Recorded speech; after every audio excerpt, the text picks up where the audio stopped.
right, welcome. Thank you for coming. My name is Seph Zdarko. I'm with Quantcast. I've been with Quantcast about 4 years, and if you aren't familiar with Quantcast, we're a data and modeling and targeting company, and we're not an attribution company, in full disclosure. But because we're the second largest analytics platform behind Google Analytics, and we're one of the top 5 processors of data in the world, we see a lot of things. We see a lot of consumer behavior, and we certainly have a perspective on attribution, and we've learned a lot over the years. And actually, part of the reason why I joined Quantcast in the beginning was around this concept of improving attribution and making it better than it is today. And it's a concept called split funnel. And I'm not sure I can see everyone, but outside of people that work for Quantcast, has anyone ever heard of split funnel before? All right, a couple. All right, that's good. It's an open source initiative that we pioneered about 4 years ago. And it's a way of measuring attribution. It's not an algorithm. It's just adding an additional point of measurement into the conversion funnel that allows you to see things differently and split the data and do some really cool stuff that we'll be talking about today. What I originally was planning to do was actually have a board game. We have this thing, this attribution board game, where it's a board, a little magnetic board with tiles and characters and media consumption events and site visits and conversions. And I was hoping we'd all get together in groups and kind of play this game. I thought it'd be fun to change it up, but it's not quite the right venue, which is understandable. So we'll have to play it another day. And what I did was I put together a little kind of makeshift slide that is sort of like a board game, maybe with characters, and maybe you'll get a feel for it. It's not going to be quite as much fun, and I would encourage any of you out there, if you would like to play the attribution board game, to reach out to Quantcast. We've got an office only a couple blocks away from here, and we'd love to walk people through it. We even give them away sometimes at the end. It's a fun game to take your clients or take yourself or your colleagues through to kind of give you an idea of what attribution is about. Because one of the problems with attribution is that often it seems mathematically complex.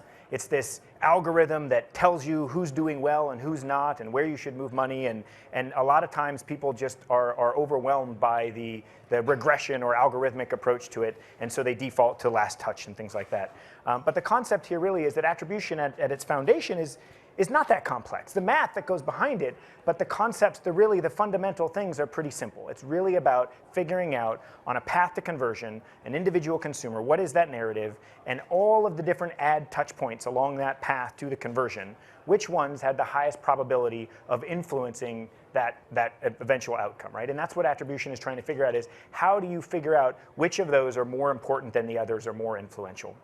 So what I'm going to talk about is the board. We'll do the board game. We'll do my little PowerPoint version of the board game. So you'll have to tell me if it worked at all or not.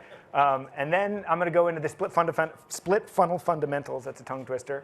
How it works, what it is, and why you would want it. Then I'm going to go into some of the metrics. Not all of them, but a couple of them that I think are interesting because they're not things you can get from your typical ad server. And then I'll finish it up with some actual raw data from a couple campaigns that we've done over the hundreds of campaigns we've offered this to. And I should say, in full disclosure, Quantcast does offer a split funnel type product that we've piloted and betaed, and at some point it may become a publicly available product. But we're not ever really trying to be an attribution company, as I mentioned. This is just something we're trying to seed the market, because ultimately we want the ad servers, the attribution companies to adopt it. And I should mention that there are a handful that have adopted this. I've had conversations with the CEOs of most of the major attribution companies, the heads of products, Google, Facebook, tag management companies, and all of them are in support of this methodology. The problem is that it's not easy. It takes a lot more data to store. They actually have to change the way they look and store the data when they run these campaigns. And so without the ability or without the demand from the marketers, it isn't really making it on the roadmap. So it is on the roadmap for a lot of these guys. A couple of them were working on it, and then they got acquired in the last few years. We had a lot of attribution companies that have been acquired by other companies, and their priorities shift. And right now, I think Insighten is a tag management company that offers it, and Abacus is probably the one I'd recommend that is a game theory that got bought by SAP, and they use it today. And a couple others are working on it. But that's going to be the call to action at the end of this, is that all of you hopefully have a better understanding of what split funnel is, and you can ask your ad servers and your attribution companies to say, hey, why can't I get some of these metrics? So let's jump into it. So here's the character, right? So instead of having multiple characters and different things, we're just going to stick with one. This is Sarah. She's a 28-year-old. She's single, a social media fanatic. She works in education. She drives a hybrid car, and she loves to travel. and she's never heard of Bob's Hotel. And I should mention, in the game, we have lots of Bob's products. We have Bob's Snacks and Bob's Car and Bob's Bank, and we tried to pick something that was, doesn't conjure up anything that you've ever heard of before, because the reality is that Sarah, in this make-believe board game, has also never heard of Bob's Hotel, any of Bob's products. So she is in the funnel of awareness and consideration and preference down to purchase. She's never heard of this. So let's take a look at a theoretical path to conversion, right? And these would be those makeshift tiles, and there's not as much detail here as in the game, but the idea here is that she has a path of media consumption events, and this could be over multiple days or one day.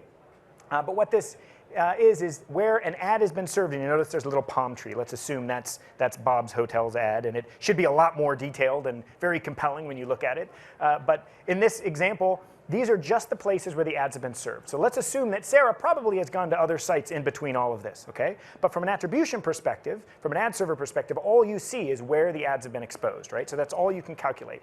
So let's assume she goes to the Huffington Post, she reads an article on vacations, she sees an ad, and I should also mention viewability is another factor that absolutely should be a part of attribution. I'm a personal believer that it shouldn't just be alongside of attribution, it actually has to be woven into attribution. So let's assume for the sake of argument that these are all viewable. She sees an ad for Bob's Hotel, then she checks the weather, maybe she checks it in the location she's thinking about vacationing to. She goes to Google, she searches Bob's Hotel reviews, she goes to TripAdvisor, she reads a review, maybe she direct navigates, maybe she clicks, who knows, she gets to the site, she checks it out. And what happens with most consumers is they don't convert on the first visit. Okay, we have something called a first visit conversion ratio, which I'll talk to later, but the concept here is that most consumers do something else before they convert, right? They visit your site once and then they go do something. They might even visit your site multiple times, but they go off, she goes to Facebook, she sees an ad, right, which is likely a retargeting ad, right, because that kicks off the retargeting phase, and then she gets multiple other retargeting ads that happen in that process, and then at some point, maybe she books a flight, she says, all right, I'm gonna get that room at the Bob's Hotel, maybe even a friend, who knows if it had recommended it, right, but you can't calculate into your attribution model. But we know she searched for Bob's Hotel on Google, she clicks over, she books the hotel, and it's done. Okay, so now the question is, which out of all of these ad interaction points should get the majority of the credit for driving that conversion? Okay, this is the hard part. And this is where I think a lot of people don't put themselves in this attribution model, because a lot of people will say, oh, we'll just give it to the last touch, the last view, the last click. That's the easy thing to say, right? But I think looking at this narrative, we can all agree that that's probably not accurate, right? That's not what really drove this awareness and consideration and preference for Bob's Hotel, not even close. And the way we look at this is it's probably not any of those retargeting ads. And where is it, right? So think about it in your own head, where you might give some of the credit. Now, it doesn't mean you have to give all of it to one ad, right? But what's the algorithm that you would apply to give different credit to different ads? And this is the crux with attribution. And I'll give you some insight from about, we've played this game, or I've seen it played about 100 times probably, close to that, with different agencies and advertisers and colleagues and marketers and everyone. And the interesting theme that always comes up is they all joke about the last touch and doing this simple algorithm, a rules-based approach. But in the end, what they usually end up doing is saying, well, we think that a lot of these ads in the retargeting phase, you probably could have removed them and she would have converted anyway. The ads that have the most influence, that probably drove this conversion and should get the most credit, is on the upper side. And usually, it's the ad right before the first visit. Typically gets the most, not all of it, but gets the majority of it. But I find that on average, or what I've seen, is that what happens is about 60 to 80% of the credit gets given to the upper funnel, and about 20 to 40% gives to the lower funnel. It's actually funny, Google rarely gets any credit, but I think that's a little bit of animosity because everyone's jealous of Google. But the point is that the upper funnel gets a lot more credit when you think about it in just the simple terms of a narrative, okay? But that's not what happens in reality, right? We know that the majority of the credit goes to retargeting. We'll go into reasons why.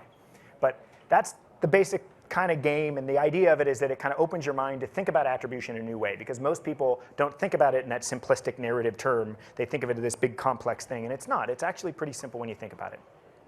So let's dig into the basic marketer's funnel. You're all aware with this, right? Consumers move down the path from awareness to consideration to preference to purchase. And the beautiful thing about online advertising is that we can measure all of these digital touch points. But the problem is that everyone's path to conversion is different, right? Just like Sarah. Everybody has different permutations. And so attribution, because even though we can measure all this, what we need to do is we have to line it all up to run some type of a model. And what we do is we figure out what is the one point that they all share, which is the point we're interested in, which is the conversion event. So we line up all these conversions and all these different paths, and we look up and we say, okay, out of all these, which ones have the highest probability of influencing that conversion? But there's a problem with all bottom funnel measurement, whether you're using last touch or regression or whatever. It's you have what I would call a proximity bias. What happens closest to that event seems to have more influence. And what you need to do with a single point measurement is add an additional point of measurement. This is where split funnel comes in. The analogy that I would give is we have a single point measurement system. It's your eye, right? I can close one eye and I can walk, I can talk, I can get around just fine. I can dodge something if you throw it at me.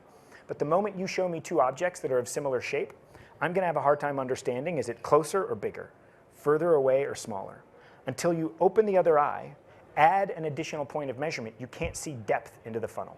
And this is the fundamental problem with a lot of the bottom funnel attribution measurement systems that are out there today, is they can't see depth into the funnel. They can't see that transition from the upper funnel to the lower funnel. And it turns out there's a perfect delineation point to split the funnel and add an additional point of measurement. All converters that convert online, they all do one thing. In addition to converting, they go to your site at least once. Even if they convert on that visit, they all have to go to your site at least once before they convert. And it turns out that that's a perfect delineation point to split the funnel, and that's where it got its name. Is the first site visit is that perfect delineation point. It happens to be right between preference and consideration. It perfectly splits prospecting and retargeting, and in fact, by retargeting's own definition, it's serving an ad to someone after they've been to your site for the first time. And these are two fundamentally different phases, because what also happens is a transition point from third-party data to first-party data. Now, if any of you saw my talk earlier this week on data and modeling, right? First-party data is yours, you own it, and third-party data is someone else's. They collected it for you or you buy it from them. And if you were to draw this funnel to scale, the upper funnel would be huge, it would be ginormous, it would be the entire internet population. And you can't possibly serve an ad to everybody on the internet. So what do? You buy someone else's third-party data. You buy the front page of Yahoo or Huffington Post or Yelp or whatever, or you buy contextual, or you buy demographics, or you buy a lookalike model. You buy someone else's third-party data to narrow down that funnel so that you can hopefully serve enough ads to the right people to get them to do what? To raise their hand and say, I'm interested enough, I'm going to go check it out. And they go to the site, and what happens when they go to the site? You drop a cookie, it's first-party data. And that lower funnel phase is a fraction of a percent in terms of the population or the number of cookies that you have or devices compared to the upper funnel.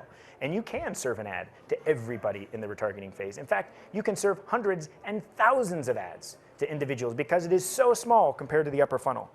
And so that's the problem, is that these are fundamentally different tactics. It's a different type of data, it's a different type of targeting, it's different strategy, and it takes different capabilities to do either of those things. Yet, in traditional bottom funnel only measurement, they are all treated the same. And hopefully some of you think, well, that doesn't seem right, but it's true. You look at all these major attribution algorithms and platforms, they don't know when that transition happens. So the ad that happens right before the first visit and right after the first visit, the last prospecting ad, which everyone thinks is the most important, and the very first retargeting ad, which is probably the least important, those two are treated exactly the same. That's the fundamental problem here. So that's the concept. Let's talk a little bit more in detail. So this is the same path to conversion. Consumer at the top, ad interaction points down, those that are highlighted are the display ads to the path to the conversion. And some of you might be thinking, okay, Seph, but it sounds like you're just talking about display, and attribution is bigger than display, and you're right. Attribution is much bigger. It's email, it's social, it's affiliate, it's video, all of these things. This is a multi-channel attribution problem. It's different. But I want to point out that multi-channel attribution as a whole is equal to the sum of its individual parts. And by focusing on display today, by improving that one individual channel, it improves them all. And the point here is that even though I'm focused on display, so we'll remove all those, the reality is that split funnel can and should be applied to all of these other channels. Right? You think about affiliate and how it interacts with the upper funnel and the lower funnel. It absolutely applies. Same thing with social. All digital forms of marketing should have this applied to them because they all interact with consumers and how they interact with your site. Okay, so let's go back. Now, 20 years ago, when I first got into this racket in the late 90s, online targeting was a very simple thing. It was big, blunt, bold instruments, right? We bought thousands of impressions at a time, and you'd buy maybe, a big buy from publisher A, publisher B, publisher C, maybe a network. And it was really easy to determine which one was better than the other. And last touch, these simple proxies worked because last click, because you just need to know, I need directionally, is this publisher doing better than that publisher? And if they are, I'm going to move budget from them to the other ones. And it worked. But the problem is today we live in a world with real-time bidding and real-time exchanges where we literally have surgical precision instruments that can slice and dice impressions down to the millisecond, that can dance circles around these outdated, older attribution models. And it's unfortunate, but it's actually easier today to go around and game those outdated attribution models than it is to work within them. And that's the problem. Gaming is rampant, and most people don't understand it. And I'm not out here to say that last touch is the enemy and it's awful. I'll talk a little bit more about it, but the point is that if that's all you're using, if that's the only referee you have on the field, if you only have a referee on the goal line and you don't have a referee looking at the line of scrimmage, you're likely going to have offsides and holding. It's going to be rampant. You have to have more than one perspective on the field. So I'm not saying it's awful. Last touch has been around for 10 years. It's going to be around for the next 10 years. It just shouldn't be your only form of measurement, okay? And the gaming that's out there, there's a lot of things you guys have probably heard, and I could probably do a whole presentation on gaming, you know, where the ad at the bottom of the page, which is the least likely to be viewed, is actually the most valuable from a last touch attribution perspective because the page loads from the top to the bottom. So that's actually the most valuable. If you get that ad, you get the last touch, right? And the first ad loads first is the first touch. And so there's lots of ways to do gaming within attribution that, and you know, like I said, I could talk about it for a while. What I would encourage all of you to do, some of you are writing stuff down, is do a search on Google for the keyword attribution gaming. And the #1 result you'll find for attribution gaming on Google is an article that I wrote about 2 years ago. And it's not that it's that great of an article, though I think it's pretty good. It's that nobody's talking about it. That's the key thing. There's not a lot of content out there, and it should be. And there's a couple interesting techniques you can do with incognito browsers. You can bust some of the cheaters on your campaigns. It's kind of fun to do, or on your competitors to see how egregious some of the cheaters are. But check that article out. It's worth reading. So the biggest offender to all of this, right, as I mentioned, is last touch. Last touch ignores everything at the top upper funnel, and it assumes that consumers spontaneously convert. And we know that that doesn't happen, right? Everybody's fighting over that last impression. That's why understanding that the ad at the bottom of the page is the most valuable in this type of a scenario, because you will beat out everybody else. Even if there's 3 ads above that all were viewed, the one at the bottom of the page is going to get the credit. I want to give an analogy around this because this is the majority, this is the word I would say, this is the attribution formula or algorithm or whatever you want to call it that is used by the majority of marketers out there today. I think the last thing I read, it was something like 80% of online campaigns still use some form of last touch. And the key thing is here, to use it as an insight is fine, but to actually make optimization decisions, to actually adjust how you're spending your budget based off of that, to me that's crazy. Okay, so let me give you an example that I like because analogies work well. And while I should probably stick with the NFL because that's kind of a hot topic right now, I'm going to jump to the Olympics or to a relay race. So I want you to imagine a 2-leg relay race. We got 2 runners, and then one passes a baton to the other runner halfway through. Okay. Now I want you to imagine that in this imaginary race, that the only athlete that's eligible for a baton is the one that carries it, or pardon me, the only one that's eligible for a medal is the one that physically carries it across the finish line. Do you think anyone's going to be incentivized to run that first leg of the race? Let's take it a step further. Let's assume now that the only place there's spectators, there's referees, judges, television cameras is at that finish line. Nobody's even looking at the rest of the race. Why would an athlete even run it, right? They would just grab a baton, hide behind the bushes, run out, carry it across the finish line, and they'd go.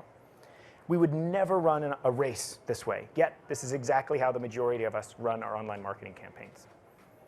It doesn't make sense. That's why incorporating the first site visit is crucial. Now I want to point out it's not just visits. A lot of people think, oh, well, I'm measuring site visits. I know what that is. No. It's not just a visit. It's a visit and a conversion. It still requires a conversion to count. If all we were interested in was site visits, there's plenty of click farms I can sell you, left and right and all over the world that we know is junk traffic. That's not what we want. What we want are people that visit and convert. It requires that conversion to happen. Okay? So here's some of the converted. When was the visit? So that when we see that, we can then separate the ads that were served before that visit and the ads that were served after that visit, because that's the handoff. Now we can see, hey, who were the partners or what ads were the ones that were responsible for getting them to that first handoff point? And then what were the ones that drove them over the finish line? Now you've got a partnership, right? So instead of athletes fighting over that last touch, Now you've got the prospectors, the athletes that are doing the best at their job at the top, that are rooting for those retargeters, saying, get those batons across the finish line. The same thing, the retargeters are saying, bring me more qualified leads. Now you, the coach, the marketer, can assume and look at the terrain of the race. You can now get metrics, which I'll show you in a little bit, that say, hey, what is that first leg of the race? How long is it? Is it uphill? Is it downhill? Is it difficult? Right? Where should you put your resources? Where do you put your best athletes? This is you. You now have the insight to be able to understand the dynamics between those two upper funnel and lower funnel phases. This is how we should run a race, and it's how we should run our online marketing campaigns. Now, I'm focusing most on last touch here, but I want to point out that split funnel improves all forms of attribution. Okay, this is why even the multi-touch and the algorithmic approach, whether it's game theory regression, all these companies are interested in it, and it improves all forms. Because even in a regression, the same thing. If you don't know when that transition happens, you don't know the difference in value between this impression and that impression, right around that handoff, right? And what it means is everybody gets forced down to the bottom. And the other piece of it is that everybody starts serving ads in that retargeting phase, which we'll talk about because there's a bunch of things that happen in gaming to get more retargeting impressions, because even in the algorithmic approaches, they tend to overweight where there are more impressions, and that happens to be the lower funnel. And that's why lower funnel typically gets more credit than they probably should. This will solve it. So let's talk about some of the metrics. So this is the one that's responsible. Well, let's say this. If there's anything you guys are going to take away from today, it's this. It's know where your dollars are falling in the funnel. This simple metric, which we call a split funnel mix, and it doesn't really matter what the name is, but it's the data that matters. This is responsible for the most eyes bulging and jaws dropping of the marketers that we show this to. Out of the 100 or so campaigns that we've had this run on, there's a very small amount that this wasn't incredibly valuable right off the bat. And what this shows is how much actual of your budget and impressions are going towards prospecting and retargeting. Because just because a line item or a partner says they're doing prospecting doesn't mean that's what they're actually doing. Right? Your ad server can't necessarily, if it's not paying attention to where that first site visit is, you can throw a bunch of retargeting impressions and you'll never know because their line item says prospecting.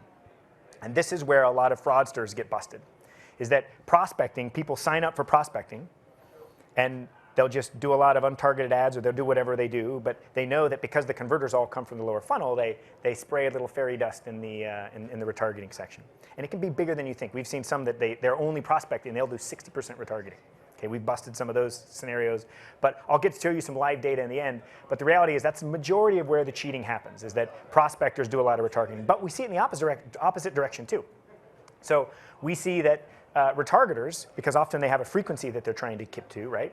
That what they'll do is they want to hit the visitors that are most likely to convert. So those usually what happens is when people visit the site multiple times, their probability of converting goes up, which means their value to a retargeter goes up, which means you get more and more ads. So more and more converters, or those that are getting close to conversion, get more ads. And at some point, they hit a frequency overall, because generally the ad server gives an average frequency, and they go, oh, we hit our frequency cap of 10. What do? We want to show more ads to these people that haven't converted yet. So they go and they spray a bunch of untargeted impressions at prospecting. So they can increase the denominator, right? They increase the pool of total impressions, which lowers the average, which then allows them to cookie bomb those converters again. So we see it in both directions. And if you aren't watching that line of scrimmage, that handoff, you're not going to be able to tell who's cheating and who's not.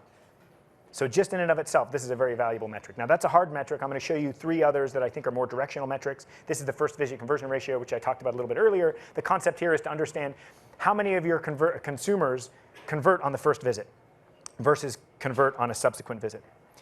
Now, this can be surprising because depending on whether you have people looking things up on their mobile device and then converting on their laptop, from an attributional perspective, it isn't as intuitive as you would think, right? If you have a really compelling product that is cheap, then you'll probably have a higher first visit conversion ratio, right? People will just convert first time they see it. If it's a more considered purchase, it'll be later. But what this gives you is the idea of how important are those 2 phases. Because if you have a reasonably high first visit conversion ratio, it means prospecting is probably the most important thing to you.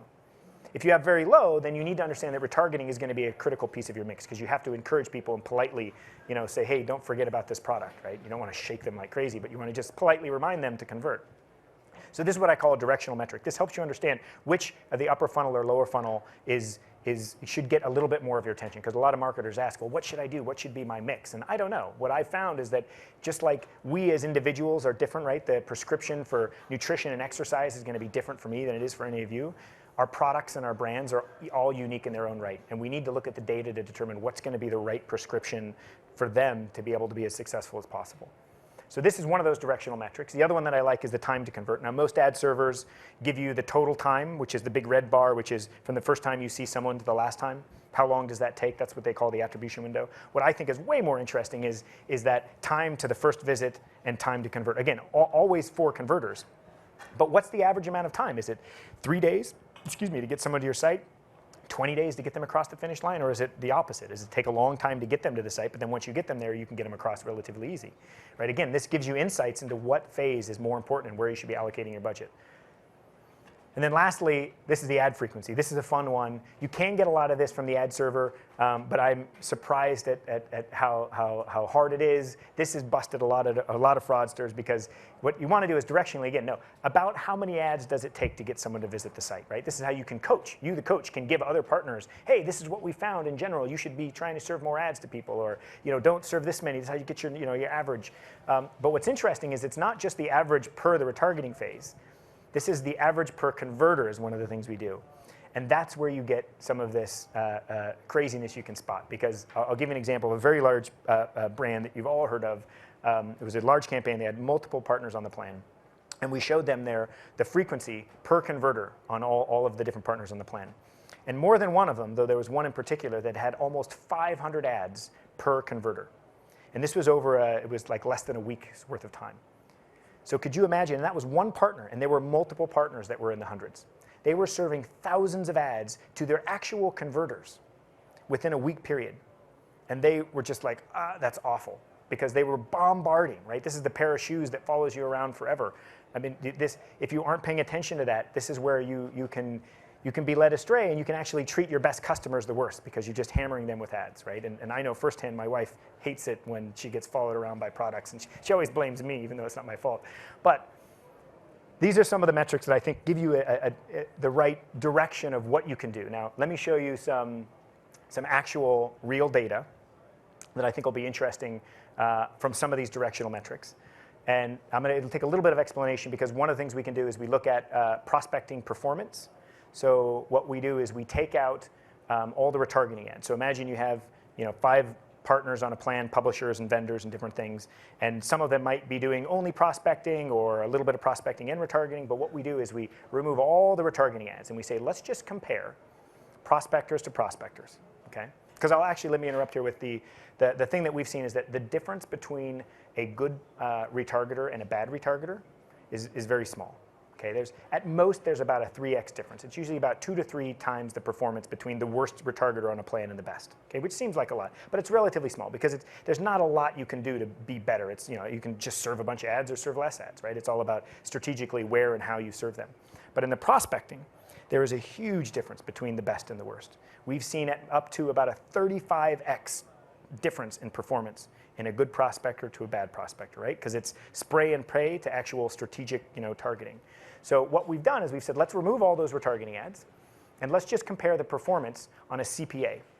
So this is an explanation of what the graph will look like that you'll see. And it's really hard to put all this data in a format that is easily digestible, so I apologize for a little bit of explanation here, but it takes a little background. Is if you think about this graph, and if you look on the right-hand side, or my right-hand side, your left, you've got the prospecting CPA, okay, the effective CPA. And what this is saying, we're gonna remove all the retargeting impressions, and for all the people they touched, what is the effective cost per acquisition that vendor partner is driving to get a conversion, okay? And so obviously a smaller CPA is better. And then on the horizontal, we have the scale, which is budget. So how much budget is that partner getting on this plan, okay? And this is gonna be real data, although I'm not gonna share the advertisers with you, but the idea here is that you look at the green, yellow, and red, and the green is good, right? You want to give more budget to the better performing, and red is bad. You want to give less budget to those that are performing worse, okay? So here's an example. This isn't real, but this is partner A, B, and C. So in this example, Partner A is doing great, partner B is doing fantastic, and what you might want to do is move some budget from partner C to partner B, right? Because they're not doing well, and you want to try to reward those that are doing well. And what we've seen is that you can actually mathematically postulate what you would get, and in this scenario, in this make-believe one, if you move the budget from partner C to B, let's see, you'd get, I guess it doesn't have the number. We can actually calculate, you get about 23 times better. Anyway, the point is you can actually calculate about how many more conversions you would get, which we'll show you on the other slide. So here's some real data. So this is a CPG brand. And I think this was about a month into the campaign. We now have reporting a little bit faster than a month, but it used to be it took about a month to get data. And this was real data. This was when we showed it to them, and we said, okay, look, we strike all the retargeting away, and clearly some partners are much better than others.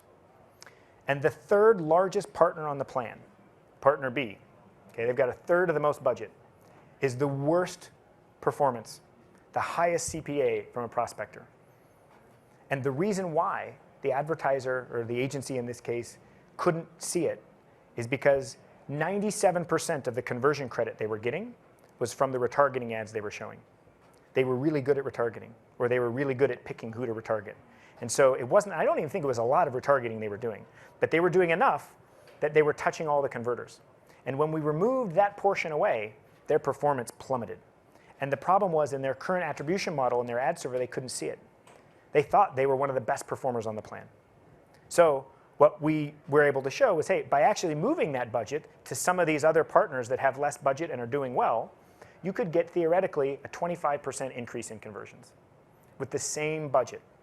Now, this would be in a perfect experiment, the 25%, that's not actually what happened. They did end up moving budget, and they did end up getting more conversions, though it was not quite the same because they made a bunch of changes at once, right? Which is not a perfect experiment, but that's what marketers do, and I understand it. But the reality here is that this is real data, and this actually worked. And I will tell you, the people that have implemented split funnel, even for just being able to know who's cheating and who's not, people typically don't like to give it up.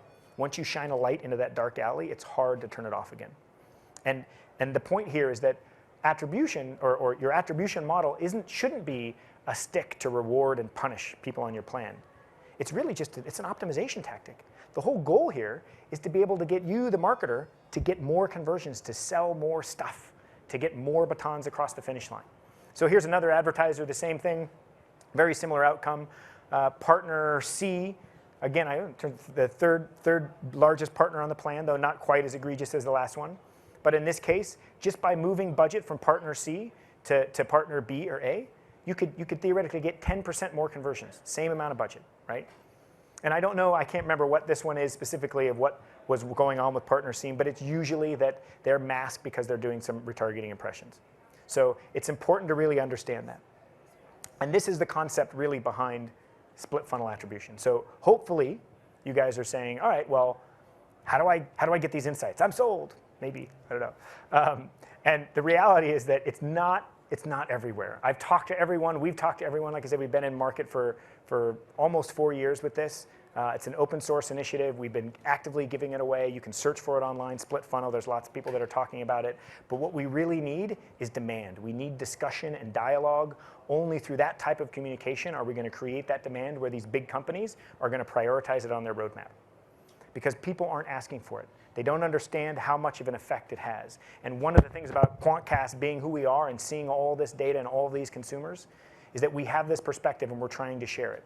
And this isn't about making us look better on any plan, right? What this does is it makes the bad performers look bad and the better players rise to the top. And in the areas that we do advertising, we expect we'll be one of those better players that will rise to the top. This is a multi-year initiative and effort that we've been after. That's why it's been 4 years, is because even if this takes us 10 years to get, a more transparent system, we're in for it, because it's for the betterment of all of us. So I encourage all of you, my call to action to each and every one of you is when you have a meeting with Google or Facebook or Adometry or Convertro or whoever it might be that you're working with on attribution, you should ask them about split funnel and ask them, are they measuring that first site visit? Can you tell me who's doing prospecting or retargeting beyond just the line item that's in there? If you ask for it, it will come. So that's the call to action. In the meantime, you can work with companies like Abacus. I think they're worth talking to, at least if you're thinking about an attribution provider. I'm not really trying to endorse them, but I guess I am, because I think that they're one of the first that really jumped on to split funnel. And then QuantCast itself, we give it away to our clients, but you do need to be a client right now in order to use it because it's really a proof of concept that we're trying to get out there. But again, start talking about it, ask questions. You can reach out to me with anything. I'm happy to geek out about this stuff. I enjoy it. I enjoy data. I enjoy attribution and modeling and measuring and all that stuff. And yeah, hopefully we'll have time for questions if there are any. And thanks.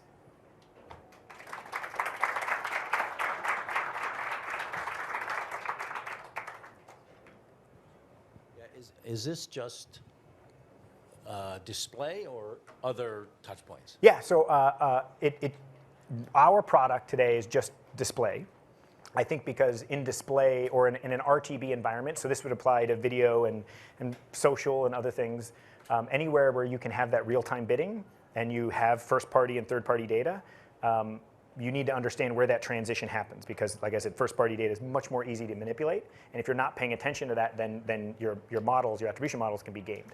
So it should apply to any... Programmatic, I guess? Programmatic, I guess, would be where it's most, I would say, the easiest to be manipulated. But the reality is that even without manipulation, let's assume everybody's doing the right thing that they're supposed to be doing, it's still valuable metrics to have in any digital format. I mean, even you think about even television, right? Because what you want to know is, hey, when I show an ad, whether it's on a billboard or a TV or a computer or a mobile phone, did that drive people to my site? Did it bring more new people, right? Net incremental. And this is the interesting thing, it's lift, right? We know that we measure lift, which is the, how do we get more lift from our ads? And we know that retargeting provides lift, but there is a limit to that. Not necessarily more ads and retargeting give you more lift, right? There is a certain amount and you reach that, and because it's the subtle, polite, nudge of, hey, don't forget to buy my product, right? That's what retargeting should be. It's the subtle nudge to get them to come back. And what we've turned it into is a shaking, pounding fist, like annoying. It's like, get off me, stop following me. The upper funnel, the prospecting, that lift, if it's done properly, does truly give more lift because the more ads you show to more new people, the probability of them becoming introduced and coming to your site to then be a part of that retargeting phase increases. So it shouldn't matter where the ad is being served. If you can measure that interaction and what's happening in the upper funnel and measure that lift independently from the lift that you get from retargeting, it's a value. So this is where the bigger companies like Convertro and Market Share, both of them were, before they got acquired, were both working towards building this out. I was having regular meetings with their engineering, and then they got acquired, and I think it got put on the back burner, which is okay. They had different priorities. But the whole hope is that they apply it to multiple channels. So like Abacus, for example, they do. They incorporate TV and radio and all that stuff, and they all put it into the funnel and allow you to split those impressions and the lift on both upper and lower funnel. Any way to account for, other influences on the consumer that you may be taking credit for, or it may appear that display is taking credit for when there are many other ways. But that's multi-channel attribution, and I agree. That's a different problem, though. Worthy is, does display get more credit, or search, or television, or radio? Right, all of these. That's what regression or game theory tries to solve. While split funnel doesn't necessarily give you an advantage as to which channel is greater, as my point was that they're all equal to the individual parts, and by incorporating split funnel, each one gets more accurate within their own silo, and that in turn I think improves the overall modeling. But cross channel is different. It's a different approach to it. But it should be foundational to all types of attribution from my perspective, and honestly from all the folks I've talked to. I have yet to have anyone say that's not a good idea.